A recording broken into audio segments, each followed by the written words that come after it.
I will begin. Today, the Frankel Fiduciary Prize Subcommittee and our Chairman's Council are honored to come together with such a distinguished group of speakers to discuss fiduciary advice in 2017 and to honor Barbara Roper. The scholars, regulators, advocates, and practitioners who join us today speak voluminously to the career of our honoree and to the individual for whom the prize is named, Tamar Frankel.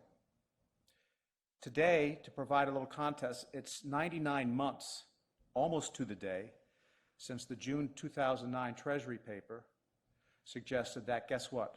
Advice should be fiduciary advice. SEC Chair at the time, Shapiro, responded the day after to this paper. The fiduciary duty means that the financial service provider must at all times act in the best interest of customers or clients and must avoid conflicts of interest that impair its capacity to act for the benefit of its customers or clients. Must provide full and fair disclosure of the conflicts and obtain informed consent to the conflict. This statement, unfortunately, may be the high point of the past 8 years under 4 SEC chairs: Shapiro, Walter, White, and Clayton. Now let's fast forward to just 3 months ago. Chairman Clayton entered on May 4th, and on July 12th, spoke on his view of regulatory principles. About a uniform standard, Chairman Clayton speaks of the importance of disclosure. And then he says the following, quote, "And any action will need to be carefully constructed so that it provides appropriate and meaningful protections, but does not result in Main Street investors being deprived of affordable investment advice or products," unquote. To say that these words may be a little bit disappointing certainly understates the point. And no one knows this better, literally, than does Barb Roper, as we see in her just most recent mini-series. She calls it a comment letter. I think it more of as a mini-series, that Ken Burns, where are you when we need you? She submitted on September 14th. The state of fiduciary at the SEC is, of course, not the only cause of questions and concerns today. The future of the Department of Labor rule is uncertain. The rule is under steady and heated attack, both legally and politically.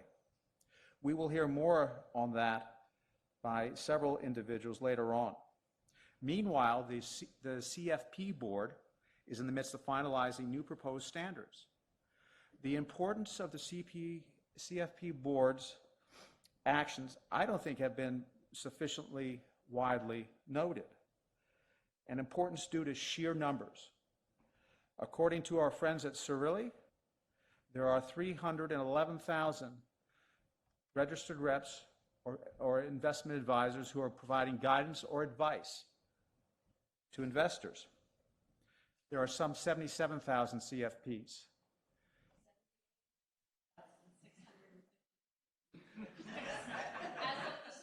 I stand corrected.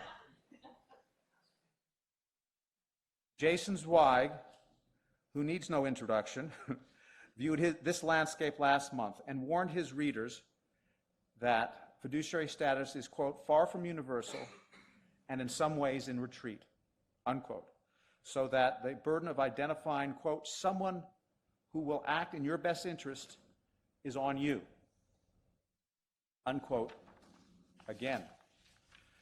Why then, 99 months since the heady days of June 2009, is fiduciary status in such a weakened position? I won't go any further because I'm sure Barb's going to write another volume on that particular point, but I'll offer 2 quick observations that won't take 500 pages.